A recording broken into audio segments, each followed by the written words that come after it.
Diqqət, sizinlə işimiz var. İş qurmaq, mövcud biznesini böyütmək, karyerasında irəliləmək istəyənlər üçün Nərmin Aşurzadə ilə idarə etmənin əsasları başlayır. Salam, hər vaxtınız xeyir olsun. Bugünkü həmsöhbətim 3-cü yüksəliş müsabiqəsinin qaliblərindən biri olan Fərid İsayevdir. Biz Fərid bəy ilə birlikdə müasir əmək bazarında yeni nəsil liderlərdən əsas gözləntilər nədir? Bu haqda danışacağıq və müzakirəmizə qoşulmaq istəsəz, həm bu mövzu ilə bağlı, həm də təbii ki, yüksəlişlə bağlı özünüz üçün nəyisə dəqiqləşdirmək istəyirsinizsə növbəti mərhələlər haqqında, onda bizimlə əlaqə saxlaya bilərsiniz. Söhbətə sən də qoşul. Telefon nömrəsi 012 404 1122. Fərid, xoş gəlmisiniz. Necəsiz? Çox sağ olun, xoş gördük. Təşəkkür edirəm də dəvətiniz üçün minnətdaram. Siz bu mövzunu təklif edəndə məndə belə bir sual yarandı ki, görəsən çoxdurmu ümumiyyətlə yeni nəsil gözləntilər, yeni nəsildən gözləntilər və ən əsası siz yeni nəsil lider deyəndə kimləri nəzərdə tutursunuz? Səmimi desəm, mövzunu seçməkdə əsas məqsəd odur ki, son bir neçə ildə, hətta dekadada mən deyərdim, qlobal bazarda, əmək bazarında, iqtisadiyyatda, biznesdə olan sürətli dəyişikliklər, istər siyasi arenada vəziyyət, istərsə bu AI boom dediyimiz süni intellektin inkişafı bazarı çox sürətli şəkildə dəyişir və tez-tez tələbələrdən, iş kolleqalarından, əhatədəki insanlardan bu suallar, xüsusən gənc nəsildən bu suallar gəlir. Çünki bu tip sürətli dəyişkənlik bu vaxta qədər olmayıb, belə deyək. Və normalda bəlkə də sonuncu dəfə 3-cü sənaye inqilabında analoji dəyişikliklər olmuşdu. Robotlaşma prosesi başlayanda, artıq manual əl ilə olan iş azalanda və indi isə daha sürətlə situasiya dəyişir və gənc rəhbərlərdən, liderlərdən situativ olmağı tələb edir. Və gənc liderlər dedikdə biz daha çox hal-hazırda top menecment iddiası olan milleniallar nəzərdə tuturuq. Yəni yaşları 30-40 arası olan və plus Zoomer generation dediyimiz Z generation, yeni nəsil, hansı ki son bir neçə ildə artıq karyeralarına başlayıblar, belə deyək. Və artıq vəzifədədirlər. Elə də demək olar. Bizim dillə desək, biraz iştahları yaxşıdır. Daha yaxşı potensial göstərməyə çalışırlar, daha mübarizəkardırlar. Bəzən ambisiyaları, düzdür, qualificationlarını üstələyir, lakin müsbət cəhətləri həqiqətən çoxdur. Pisdir. Ambisiyaların daha çox olması.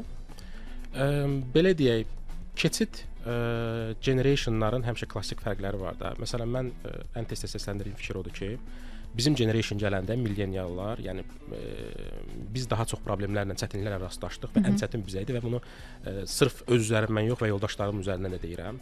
Məsələn, öncəki nəsillər əvəzlənəndə 60 plus yaşları 40-50 plus yaşlar əvəzləyəndə bu əvəzləmə çox rahat getdi. Çünki yeni gələn o X generation deyirik də biz, onların kompüter bilikləri daha çox idi əvvəlki nəsildən, dil bilikləri daha çox idi, soft skillləri yaxşı idi və sair bacarıqlar var idi.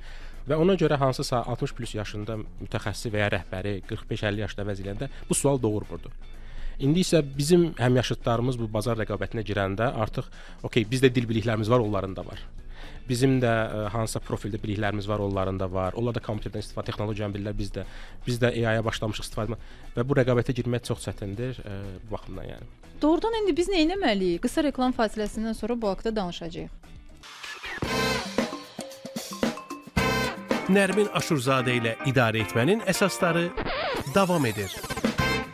İş işdən keçməmiş dinləyin. Müasir əmək bazarı yeni nəsil liderlərdən nə istəyir, nə hansı gözləntiləri var? Bugün bu haqda danışırıq. Həmsöhbətimizə 3-cü yüksəliş müsabiqəsinin qalibi Fərid İsayevdir. Telefon nömrələrimizi bir daha xatırlatmaq istəyirəm ki, sualınız olsa əlaqə saxlaya bilərsiniz. 012 404 1122 nömrəmiz. Fərid bəy, orada qalmışdıq ki, Z nəsli artıq əmək bazarında var və hətta rəhbər vəzifələrində də çalışırlar və bu bəzən yaşı 30-dan daha yuxarı olan insanları qorxuda bilər ki, məsələn, onlar sizin də qeyd etdiyiniz kimi bir çox məqamlarda eyni qədər bilirik. Amma onların daha üstün tərəfləri də odur ki, gəncdir, enerjisi çoxdur, böyük məsuliyyətləri yoxdur, bəlkə də həyatda ailə, uşaq çoxunda yoxdur indi. Ona görə rahat risk edə bilirlər, özlərinə daha çox yatırım edə bilirlər və bu baxımdan daha üstündürlər. İndi biz bunu həyatın normal bir qaydası kimi qəbul etməliyikmi, yoxsa əslində onlarla rəqabətdə necəsə dözümlü olmaq üçün özümüzü daim nəyisə dəyişməliyik, inkişaf etdirməliyik? Əslində futuristlər deyirlər də, o gələcəyi predikt eləməyə çalışan insanlar, onlar çoxdan demişlər ki, bu sürətlənmə baş verəcək və hətta 90-cı illərin həmin futurist kitablarını oxusaz, onlar deyirlər ki, yeni nəsil artıq 20-25 yaşında rəhbər vəzifələr tutacaq, böyük ambisiyalar olacaq. Burada bir məqamda vurğulamaq istəyirəm ki, bu yaxınlarda bir onlayn sorğuya baxdım. Orada tələbələrdən bəlkə də görmüsünüz, soruşurlar ki, gözlənti maaşınız nə qədərdir?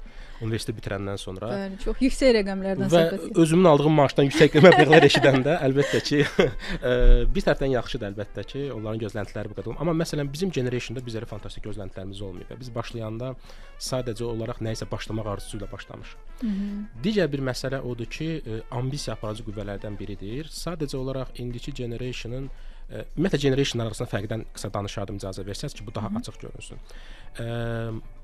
Dediyimiz o yaşlı nəsil hansı ki artıq iş karyeralarını yekunlaşdıran, indi Allah onlara ömür versin, boomer dediyimiz nəslin xarakterik bir xassəsi var idi ki, onlar daha net idilər, daha aydın idilər, daha konkret. Düzdür, biraz qeyd edəcəyimiz nümunələr əlbəttə ki, ümumiləşmişdir, müstəsnalar da var. Amma in general ingilislər demiş danışsaq, onlar daha hakimiyyət sevər və sözünü lakin net bildirən nəsil idi. Yəni sənin rəhbərin sənin qarşına bir tapşırıq qoyanda sən bilirdin ki, o səndən nə gözləyir və hətta o tapşırığa görə, o vizyona görə sona qədər getməyə hazır idi.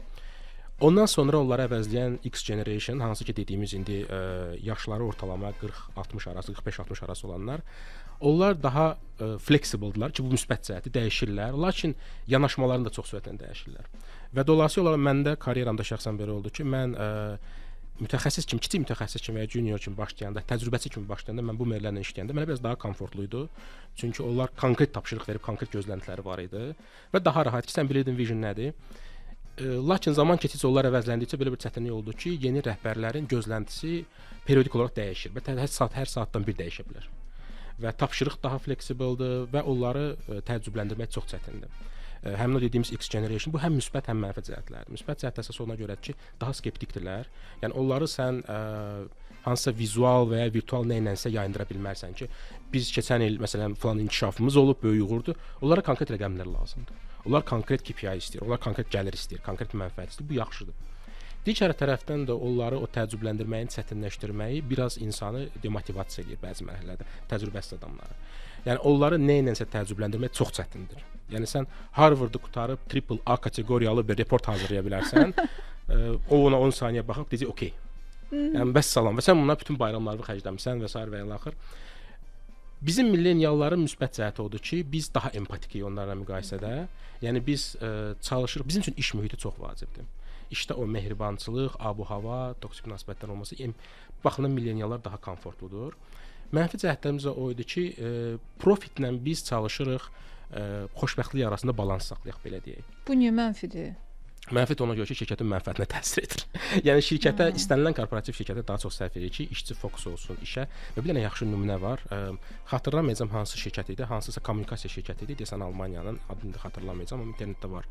Onun mühəndisləri kreativliyi çox aşağı idi və o mühəndislərin kreativliyini artırmaq üçün belə bir universitet açdılar. Adını da desən Mədəniyyət və Araşdırma Universiteti qoydular və mühəndislər təbiətdən daha praqmatikdirlər də, yəni onlar nəticə yönümlüdürlər.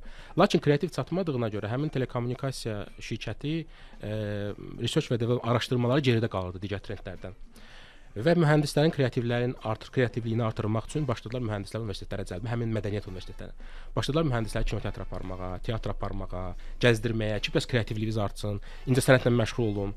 Nəticə nə oldu? Bəli, kreativlik artdı, amma həmin mühəndislərin produktivliyi 2 dəfə aşağı düşdü. Yəni mühəndis 9-a qədər oturub hansısa cizgi üzərində işləyib bir texniki patent yaradıb bir innovasiya gətirirdisə, indi 6 olan kimi deyir ki, mən uşağımı muzeyə aparacağam.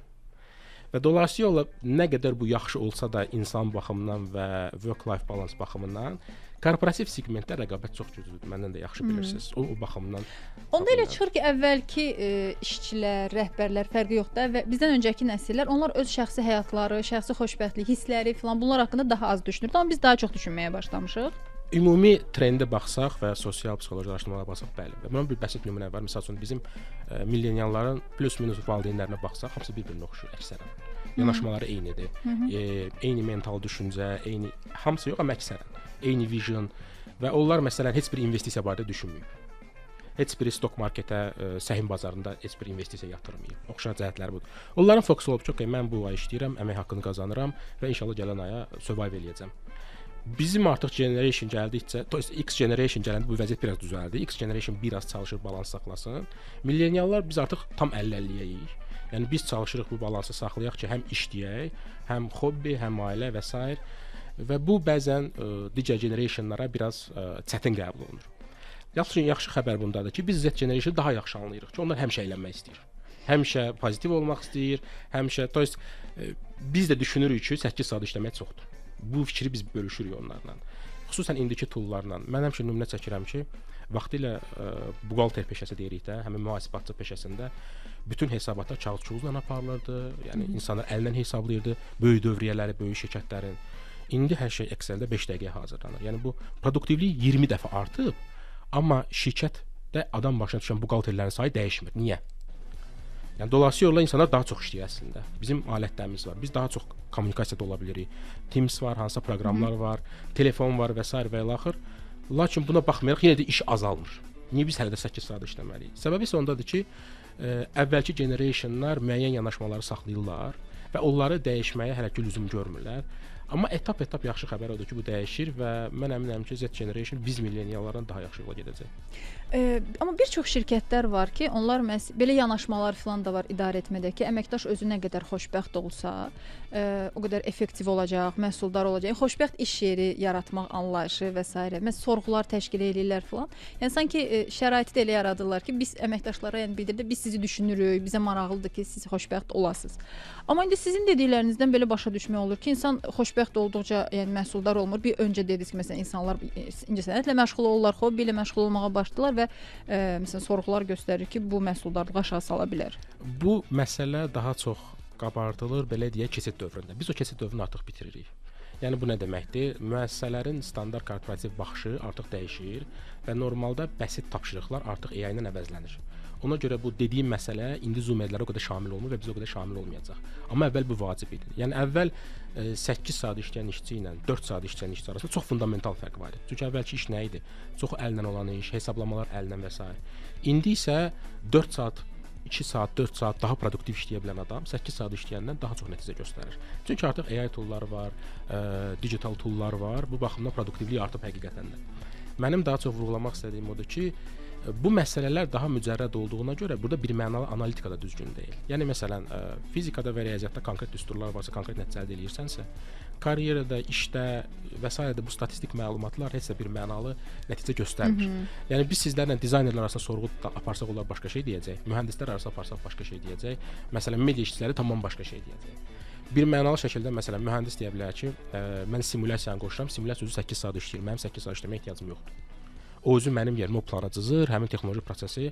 Amma məsəl üçün hansısa fiziki işi götürsə və ya hərbiçini biz saatını azalda bilmərik. Bu fiziki mümkün deyil. Bu baxımdan orada nəzərə almaq lazımdır bu aspektləri. Mən anlayıram ki, dünya dəyişir, əmək bazarı dəyişir, amma biz hər halda deyə bilmərik də keçmiş ənənəvi idarə etmə və liderlərdə hər şey pis olub. Onlardan yəqin ki, öyrəniləcək nələrsə var. Bizim özümüzkilərdən öncəkilərdə və bizdən sonra gələnlərdən də hətta bəlkə nə isə öyrənmək lazımdır ki, daha yaxşı olsun, yaxşı lider ola biləsən. Sizcə bu baxımdan öncəkilərdən və sonrakılardan nələri öyrənmək lazımdır? Tamamilə doğru deyirsiniz. Generational dediyim kimi fərqlər var, müsbət və mənfi. Ki bunlar çalışıb o müsbətləri götürüb mənfiləri də nəzərə almaq lazımdır. Yəni dediyim kimi əvvəlki məsələn generationda saat 8-ə 9-a qədər işləmə effekti var idisə, amma bu produktivliyə heç bir mənalı təsir eləmir də, yəni. İndiki generation daha çox vaxtı optimal istifadə etməyi bacarır. Xüsusən Z generation bir neçə tapşırığı eyni anda görməyi bacarır.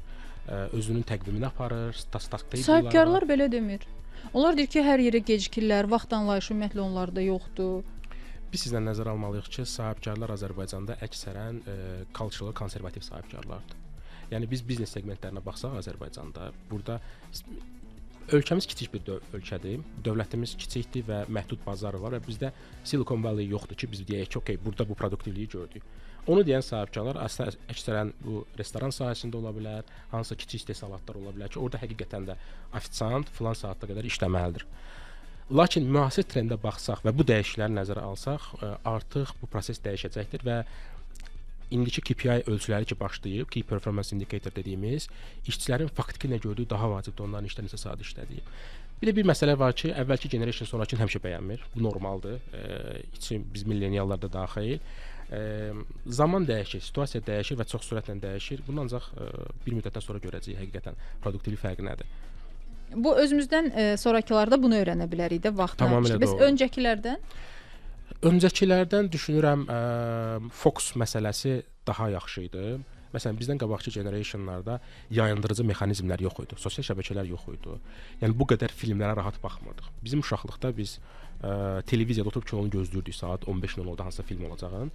İndi artıq bir mobil tətbiqin içərisində nə qədər istəyən filmlərə baxmaq olar, serial, Netflix var və sair var. Hər şey bir klik məsafəsindədir əyləncə. Və dopamin, serotonin konsentrasiyası o qədər artıb ki, və ona görə də bir tərəfdən zoomerlərin çətinliyi ondadır ki, onların arasında fokus olan, o ingiliscə dedication deyir, ola bilən gənclər çox azdır. Yəni dolayısıyla onlara bir iş deyirsən, onların fikrində odur ki, okey, axşam mən gedib falan oyun oynayıb falan kinoya baxacağam. Və nəyi müşahidə etmişəm? Bəzən tapşırıq verirsən, monitorda kinonu açıb kinoya baxa-baxa o tapşırığı görürlər. Ola bilsin sənin beynin bu multitaskingdə yaxşıdır, amma işin keyfiyyətinə birbaşa təsir eləyir. Eləyir? Əlbəttə eləyir. Fokusun olması bir mənalı şəkildə işin keyfiyyətinə və sənin karyera qabiliyyəti və sən əvvəl belə bir bəsit bir deyim var da fizikada. A nöqtəsindən B nöqtəsinə çatmaq üçün mən tələbələrdən tez-tez soruşuram. Deyirəm, tutalım biz A nöqtəsindən B nöqtəsinə gedirik. Bizə bunun üçün nə lazımdır ilkin olaraq? Əksəriyyəti eyni şey deyir. Deyirlər bizə maşın lazımdır. Eləsi var deyir nəqliyyat lazımdır. Eləsi var deyir benzin lazımdır. Eləsi var deyir sürücü lazımdır. Deyirəm yox. Sən birinci A və B nöqtələrinin yerini bilməlisən. Mən hardayam və hara gedirəm. Sən ondan sonra deyə bilərsən ki, okey, mənə nəqliyyat vasitəsi lazımdır. Sürücü mənəm. Və fokus olmayanda sən o yol xəritəsini çəkə bilmirsən. Yəni dolayısıyla zoomerlərin əsas məncə zoomer deyirəm, Z generation-a tuturam. Əsas mənfi cəhəti ondan ibarətdir ki, onları soruşsaq, onların gələn il heç bir planları yoxdur. Hətta gələn aya heç bir planları yoxdur. Bizim generation heç olmasa biz çalışırıq 3 ili nəsə planlayaq. Bizdən qabaqçılar 5 ili, hətta 10 ili. Lap qabaqçılar bir ömür boyu bir vəzifəni arzulaya bilərdilər. Amma Z generation-da o fokus çatışmazlığı ondan nəticələnir ki, onların long term dediyimiz uzun müddətli 5-10 illik planları yoxdur. Və bu onların həmin o amma dediyim kimi müsbət cəhətləri odur ki, work life balans saxlamağa çalışırlar və iş dəyişməkdə çox rahatdırlar, çox fleksibldırlar. Belə bir konservativ deyim var, işçi loyallığı. Mən heç o sözü bəyənməmişəm ki, işçinin şirkətə, rəhbərə loyallığı, yəni bu biraz abstrakt yanaşmadır da ki, sən şəxsi münasibətləri həmişə ayırmalısan, iş münasibətini həmişə ayırmalısan. Bunlar tam ayrı olmalıdır. Əvvəlki generationda bu belə deyil. Yəni işdə müdir səndən, işləmək üçün səndən həm də dost olmalı, yoldaş olmalı idi. Lakin indiki generationlara bu heç vacib deyil. Onlarda yəni rahatlıqla bir işdən başqasına keçirlər çox sürətlə. Gəlir, sən deyirsən ki, okey, biz səni 3 ilə çalışıb promotion eləyərik. Baxır, deyir 3 ilə, okey, sizə uğurlar, mən getdim başqa işə. Bu məncə müsbət cəhətdir. Həmişə? İşçi üçün həmişə, işə götürən üçün həmişə yox əlbəttə ki. Bizim generation məsələn uzun müddət motivasiya ilə işləyə bilirdi. Yəni bizə vəd edirdilər ki, böyük layihələrimiz var və sair və biz o motivasiyanı eləyirdik və praktiki nəticə düzdür, mənim üzərimdən odur ki, yaxşı nəticə verdi həqiqətən, öz üzərində işləmək, əziyyət. Amma bu bir növ ehtimal var da. Yəni elə adam var ki, o nəticə vermədi. Amma milleniallar belə deyək, nəqd oynayan oyunçudur. Onlar konkret. Bəsit bir nümunə çəkim, son 3-5 ildə bütün vakansiyalara baxsaz, hamısında konkret maaş yazırlar. Əvvəl belə bir şey yox idi. Məsələn, mən özüm hərbi xidmətdən sonra vakansiyalara müraciət edəndə 90%-ində əmək haqqı qeyd olunmurdu. İndi işə götürənlər məcburən qeyd edir. Niyə? Çünki gənclər gəlir, deyir, okey, mənə nə qədər maaş verəcəksən? Deyir, 500, 2-3 ildən sonra 1000, deyir, okey, 2-3 ildən sonra da qayıdaram. Bu biraz həm öz dəyərini bilməkdir düşünürəm, biraz da yəqin ki, səbirsiz olmaq, tez nəticə əldə etməkdir də yəqin ki, ikisinin arasında. Bu daha çox indi yaşamaq həvəsidir və bu müsbət bir şeydir. İndi əyləncələr, müsbət belə deyək, entertainment və sair və bunlar daha accessible-dır. Yəni səfər turlarının qiyməti 300-400 manatdır. Bu adam bu dəqiqə 500 manat, 1000 manat maaş alsa gedib İtaliyanı gəzə bilər. Bizim vaxtda bu yox idi. Bu adam bu dəqiqə müəyyən maaş alsa özünə bir yaxşı kompüter dəstəyi yığıb oyun oynaya bilər. Müəyyən bir komforta çata bilər. Niyə o gözləsin ki? O həmişə mənə paradoksal gəlib də ki, bu öncəki nəsil, bəzən mənim də həmyaşıdlarım indi nəsilləri tam eləmir. Məsələn, milleniallar arasında var ki, bunlar hara tələsirlər. Mən başlayanda əmək haqqısız başlamışdım təcrübəsi kimi və sair və ilaxır. Deyirəm sənin dövründə sənin üçün sən 300 manat maaş aldın və ya 1500 heç bir fərq eləmirdi. Sən eyni yerə gedirdin, eyni əyləncəmiz var idi hamımızın, plus minus, maksimum tam universitetdən çıxıb harasa gedib parkda gəzəcəkdik. Amma bu uşağın indi şansı var. O 300 olsa heç nə eləmir, 1500 olsa İtaliyanı gəzə bilər. Əlbəttə ki, o daha çox istəyəcək və o indi yaşamaq istəyir. Xüsusən sosial şəbəkələrin təsiri altında, yəni medianın belə bir neqativ tərəfi var ki, sən informasiya ilə dezinformasiyanı ayıra bilmirsən. Bu sistem hələ ki yoxdur. Necə ki indi AI-dan hamı qorxur ki, məsəl üçün video qoyurlar, indi yeni Gemini, Veo sistemləri ilə süni videolar düzəlir, bəlkə qarşınızdan çıxıb və artıq o qədər o videolar təkmilləşir ki, sabah elə bir video çıxa bilər ki, məsələn, hansısa şəhərə raket atıldı videosunu qoya bilərlər və hamı təşviş düşə bilər ki, və heç bir yerdə bunun süni yaradıldığı qeyd olunma məcburiyyəti olmadığına görə bu böyük təhlükələrə gətirib çıxara bilər. Yəni böyük fəsadlar ola bilər. Eyni problem də dediyimiz mediadadır. O baxır mediada həmin o gənc Z generation. İndi biz elə idi ki, biz keçid olduğuna görə biz o fərqi görmüşük. Onlar o fərqi görmür. O gələn kimi mediada görüb ki, falan influencer, 21 yaşı var artıq İtaliyadadır. 23 yaşı var artıq maşını var. 25 yaşı var artıq təyyarəsi var və s. və ilaxır. Və bütün gün də işləmir, gəzir. Və bütün gün də işləmir, gəzir və deyir ki, okay, mən də influencer olacağam və tələbələrim tez-tez bu sözlə işlədirlər. Deyirlər, müəllim, bəs biz podkast atacağıq belə. Deyirəm, sən nəzərə aldınmı ki, artıq virtual podkasterlər var və virtual bir obraz yaradıb sualları verirlər. Və sənə uzağı bir il ehtiyac olmayacaq. Plus Azərbaycan bazarını da nəzərə almısan. İndi siz deyirsiniz sual verənlərə ehtiyac olmayacaq. Sizi qorxutmaq istəmirəm Biraz amma qorxdunuz amma. Vakansiyaları arada bir çək eləməlisiniz artıq. Təşəkkür edirəm. Çox sağ olun bu xoş xəbərə görə. Maraqlıdır ki, bax sizin fikir necə? Yeni nəsil, Z nəsli daha doğrusu, onlar necə bir özlərinə rəhbər istəyirlər? Kimin sözünə qulaq asırlar? Kimin rəhbərliyi altında işləmək istəyirlər? Düşünürəm onlar daha çox müəllimlərin və dostların rəhbərliyi altında işləmək istəyirlər. Və məni əslində özümü universitetdə dərs deməyə motivasiya elementlərdən biri oldu ki, mən bunu tez hiss elədim, yəni o fərqim. Xüsusən müxtəlif dövrlərdə, müxtəlif layihələrdə mən müxtəlif yaş kateqoriyaları işçilərim olub və özüm də müxtəlif kolleqalarım olub. Yəni yaşı 20-dən başlayaraq 65-ə qədər məsəl üçün. Və mən hiss elədim ki, bu 25-dən aşağılarla, sən eyni cür idarə etməni eləmək absurddur. Yəni bu bir tərəfdən milleniallara ona görə yaxşı oldu ki, biz flexible olduq. Yəni biz hər bir işçi ilə fərdi davranırıq. Sadəcə böyük komandalarda bu çətinləşir. Amma Z generation-dan sən daha çox müəllim kimi davranmalısan. Yəni ona sensei deyir yaponlar, istiqamət verici bir tutor kimi, mentor kimi. Ki, okay filan kəs, bəlkə bunu belə eləyək, bəlkə bunu belə eləyək. Və çox yaxşı da kreativlikləri var və effekt də çox yaxşı olur həqiqətən. Mənim ən çox təbliğ elədiyim yanaşma odur ki, işçiləri tez-tez brainstorming-ə cəlb eləmək, xüsusən yeni generation-a. Onların kreativliyi, çəkinməməkləri, o bir növ gənclik ultimativizm deyirlər də, yəni ki, bunlar absolutizm, belə olmalıdır obrazı, imkan verir onlardan çox maraqlı məlumatlar almağa və kontrast bir təcrübə yaşamağa. Bu da onların üstünlüklərindən biridir. Əsas söz haqqı vermək lazımdır, fikirlərini soruşmalıdır. Bir də onlara mentorluq eləyirsiniz. Tamamilə doğrudur. Bu halda idarə etmə alınacaq. Bəli, 100%. Yəni bütün 100% deməyək. Əlbəttə ki, insanlar dediyim kimi generation müstəsnaları var. Mən misal üçün bəzi insanlar var ki, özü Z generation olsa da mindseti, həmin o düşüncə tərzi köhnə generation. Yəni hərdən tələbələrim var ki, danışıram onlarla. Bəli, 20 yaşı var, amma danışanda eləsəm ki, 75 yaşında kişi ilə danışıram və tez-tez deyirəm ki, okey də sənin də bu düşüncə tərzi, sən normalda məndən də progressiv olmalısan. O deyir ki, yox, tam falan şey belə. Məsələn deyir ki, mən AI toollara qarşıyam. Deyirəm niyə? Deyir ki, o toollar bizi passivləşdirəcək, intellektimizi aşağı salacaq. Deyirəm, sən bilirsənmi ki, kalkulyator birinci çıxanda bir 20-30 il hamı kalkulyatordan şikayət edirdi. Hamı deyirdi ki, bütün insanlığın və salam IQ səviyyəsi başlayacaq düşməyə, artıq hesablama ehtiyacı yoxdur və görün bizim cəmiyyətimiz hansı vəziyyətə gələcək. Nəticə nə oldu? Kalkulyator məşhurlaşdı və geniş yayıldı 70-ci illərdə və elektron, digital və texniki boom başladı 70-ci illərdə. Çünki kalkulyator bir növ o izafi mənasız funksiyonu qovdu. Zaten biz bilirik 2 vur 2 neçədir. 475-i nə bilim 2300-ə vurmaq nə verəcək mənə onu fikirləşmək. AI toollar da sadəcə bu işləri sadələşdirməkdən bizə kömək eləyəcək və əksinə inkişafı sürətləndirəcək. Və həmin sözünü uzaqdan gətirdim. Həmin gəzlər deyirlər ki, yox biz ona görə bilə-bilə AI-dan istifadə eləmirik. Deyirəm sən çox şey itirirsən. Sən bu dəqiqə AI-dan soruşa bilərsən ki, mənim ayda məsələn əlavə 20 manat gəlirim var. Mən bunu hara investisiya edə bilərəm? O sənə dünya üzrə top investment səhmləri siyasətini çıxardacaq və sənə yaxın 20 ilin, son 20 ilin və gələcək 20 ilin təxmini proqnozunu verəcək. Və sən bu trenddən geri qalırsan. Fərid, necə oldu ki, yüksəlişdə iştirak etməyə qərarına gəldiniz? Bu yaxşı sualdır və tez-tez verilən sualdır.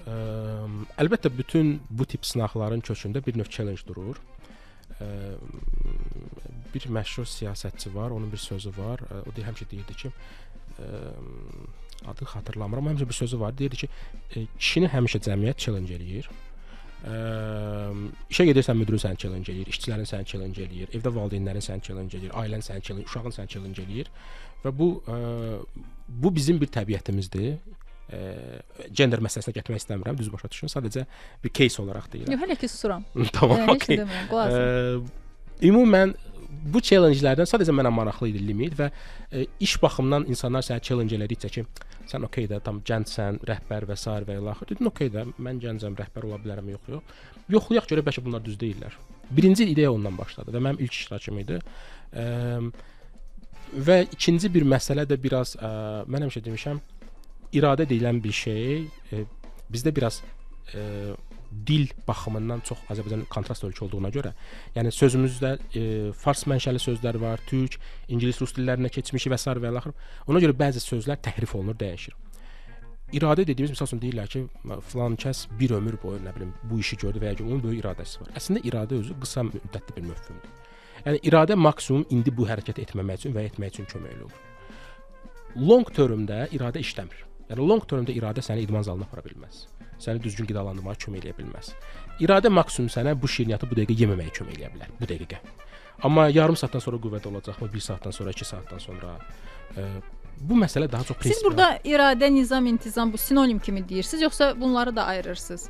Əslində bunlar hamısı ayrıdır. Sadəcə bizdə bu xüsusən də hamının bu podkast trendi getdikcə bütün sözlər terminalla birləşib bir rus dilində kaşa yaradır. Misal çəkim sizə, tez-tez baxaram, həmyaşıdlarım o cümlədən karyera barədə danışırlar. Başdan kim deyirlər ki, hə mən falan yerdə şöbə rəisi olanda, bəs karyeram belə-belə.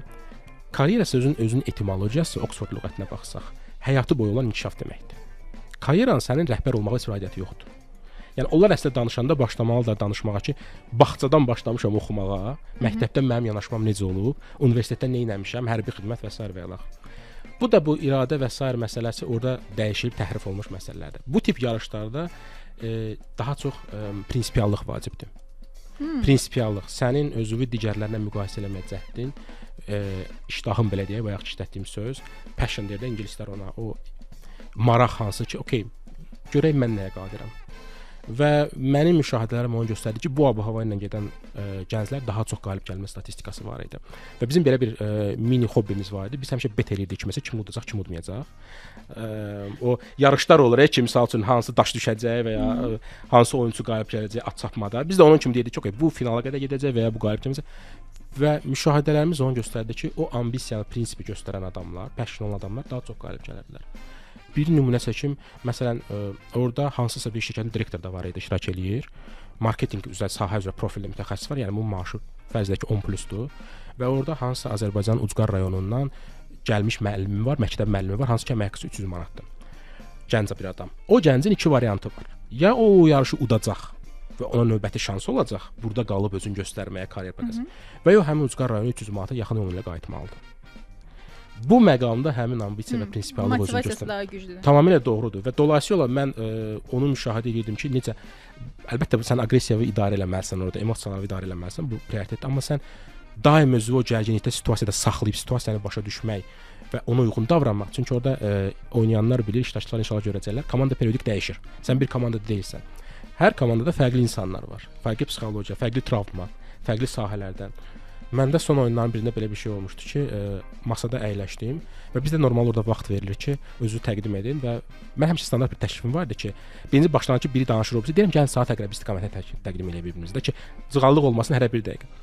Və bu həmişə getdi. Yarın finalın ən sonuncu oyununda mən istəyəndə deyim ki, saniyə başladı və dedim, olarmı biz saat istiqamət deyəndə sağımda və solumda əyləşən bəylər başladılar bir-birinə qışqırmağa, səslərini uzatmağa və belə konfüz oldum ki, bunlar əslində bundan qabaqki oyunlarda konflikt olub.